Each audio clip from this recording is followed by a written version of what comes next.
Hello everyone, welcome to Sharmit.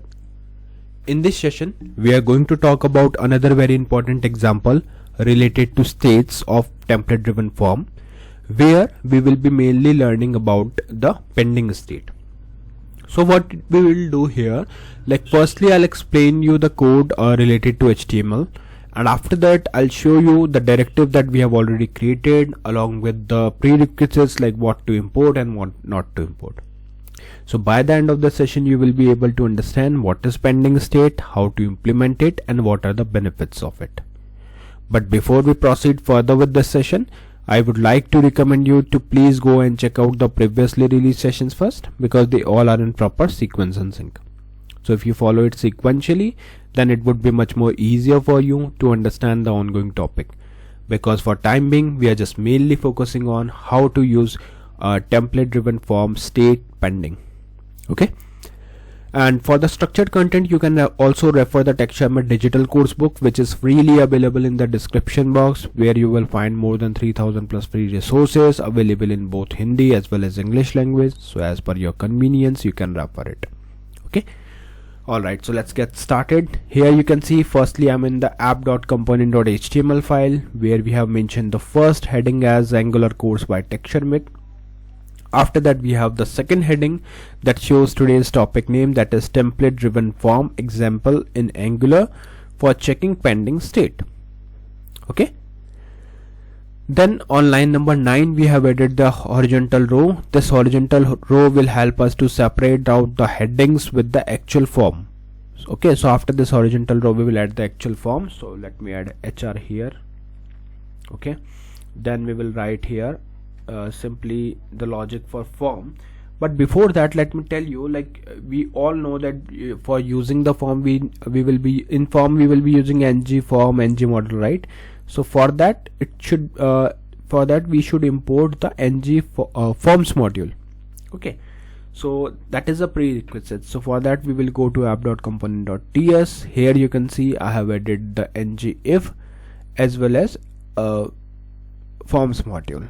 Okay, forms module is also there. So this thing is ready, and you can see it is also showing this check async directive. Why? Because this directive we have already created and we will be using it. So basically these are the things that we need in our app.component.ts file. I'll tell you about the directive and all, but for now just assume that we need three things here. Now after this what we will do, we will add one label here, and in label we will mention the title of today's not title of session, it's a title of field. So I want to create a, but let me add form first. So here I will write form. Okay, and in form we will mention template reference variable my form equal, and then we will put the name of the form that is ng form. Okay, and then after this we will add one label here, and in label we will mention username. Okay, and then we will add the input field.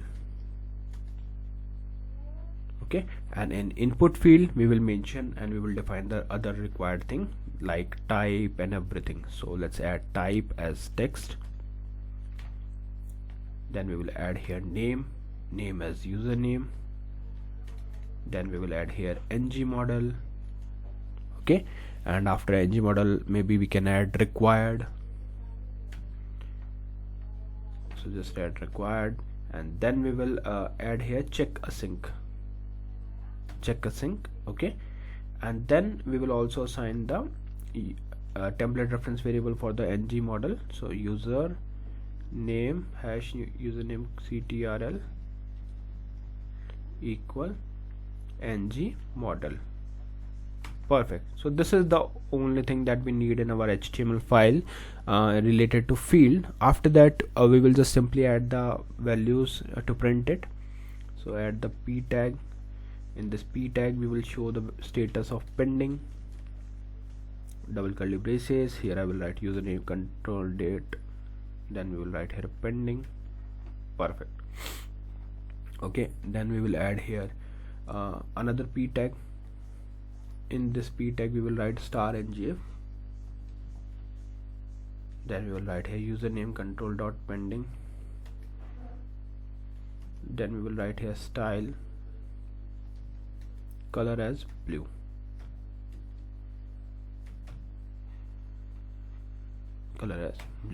So this thing is ready. Now inside this we will write here checking,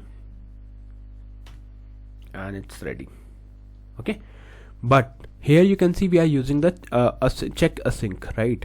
Now to let me explain you in a simple terms what pending will do. Like whenever we add pending, like it will check for the validator, and if it is successfully processed, then it will change the status. So let me explain in a very simple way. So next thing is we will create one directive. So for that, what you need to do, you need to run one command. Let me show you. So this is the command: ng generate directive check async. ng generate directive check async.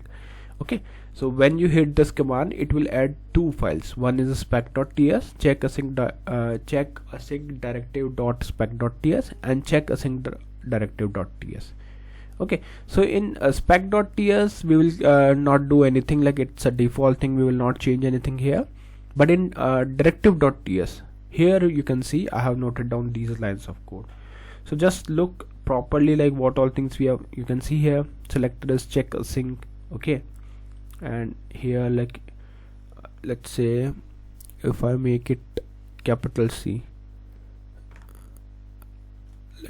let's make it simple. So yeah, I just added check async here, and in component.ts we have not component.ts, in check async directive.ts we have defined these things. Okay, so you have to define all, you have to import this directive and the async validator of and delay, because what we will be doing here, like form will process this part, and until it is processed it will show the pending state as true, and then it will change to false. Okay, so here we have just added one simple method, that is validate, which is returning of null pipe delay 2000 just for the 2-second delay. Clear?